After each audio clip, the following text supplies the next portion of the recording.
واجب الاحترام اور معزز سامعین کرام اور عزیز ساتھیوں،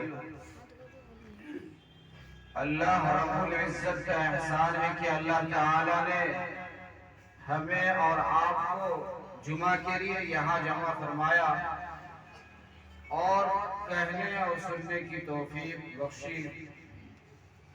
جیسا کہ کئی جمعوں سے نماز سے متعلق جو اہم اور بنیادی چیز ہمارے لیے ضروری ہے اس کو بیان کیا جا رہا ہے،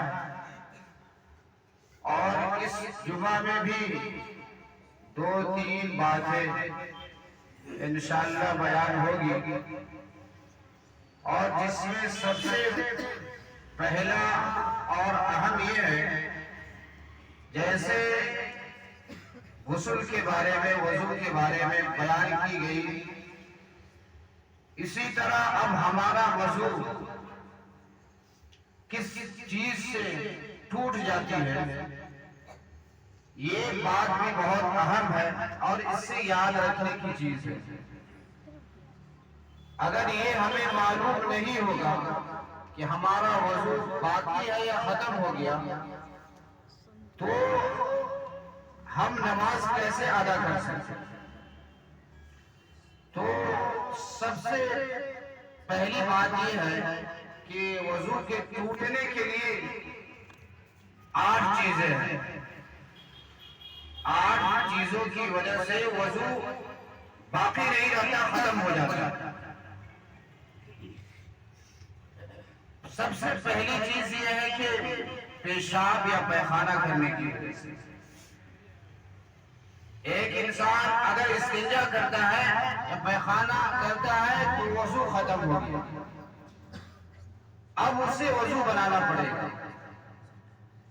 لیکن عقل سے سوچا جائے تو یہ بات بھی ہمیں سمجھ میں نہیں آتی۔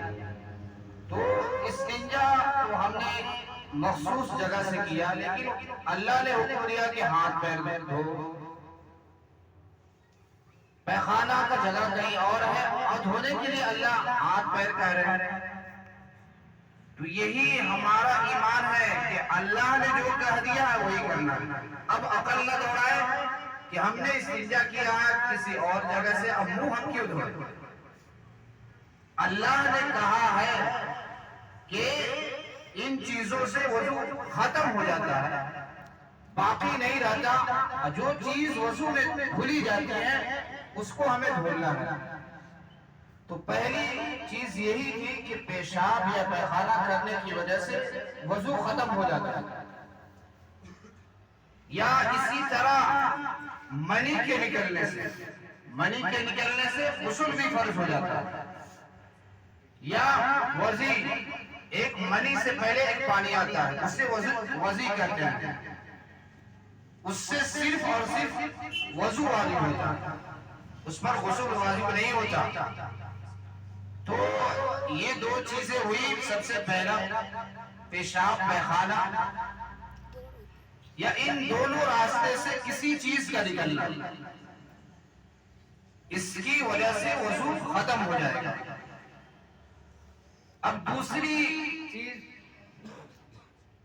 خون یا پیپ کا نکل کر بہہ جانا۔ ایک یہ ہے کہ اگر ابھی نکلا ہوا لیکن اپنے جگہ سے بہا نہیں ہے، اپنے جگہ سے سرایت نہیں کیا ہے، تو وضو نہیں ٹوٹے گا۔ اگر اس جگہ سے بہہ گیا ہے یا ہم نے اتنا اس کو پوچھ دیا ہے کہ اگر یہ خون ہوتا تو بہہ جاتا تو پھر بھی وضو ٹوٹ جائے گا۔ یہ 2 چیزیں ہوئی۔ اور تیسری چیز منہ بھر کر طے کرنا۔ ایک ہوتا تھوڑا سا آیا، اس سے وضو نہیں ٹوٹے گا، منہ بھر کر ہونا چاہیے، لیکن تھوڑا تھوڑا کر کے کئی دفعہ آیا، اگر اس سے جمع کیا جائے بھر منہ ہو جائے گا تو پھر بھی وضو ٹوٹ جائے گا۔ اب اسی طرح رکوع سجدے والی نماز میں، رکوع سجدے والی نماز میں کہاں مار کر ہنسنا، کھل کھلا کر ہنسنا، اگر جنازے کی نماز میں ہے تو وضو نہیں ٹوٹے، اس لیے کہ اس میں رکوع سجدہ نہیں ہے۔ صرف اس نماز میں اگر ہم کھل کھلا کر یا منہ کھول کر کہکہا مار رہے ہیں تو وضو بھی ختم ہو جائے گا۔ اور اسی طرح ہوا نکلتا ہے، اس کے وجہ سے بھی وضو ٹوٹ جاتا ہے۔ یہ چار چیزیں ہوئی۔ پانچویں چیز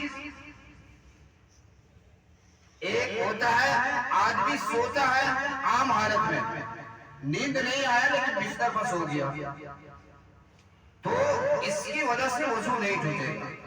نیند آنا شرط ہے، نیند آنے کی وجہ سے آدمی ہوش میں نہیں رہتا، اب اسے پتہ ہی نہیں کہ جسم سے کیا نکلا ہے یا ہوا نکلا ہے یا اس سے پتہ ہی نہیں چلتا۔ اس لیے اگر نیند میں سو گیا یا ایسے ہی بیٹھے بیٹھے ٹیک لگا کر سو گئے، دیوار سے ٹیک لگا کر ہو یا کسی چیز سے سہارا لگا کر سو گئے تو پھر بھی وضو ٹوٹ جائے گا۔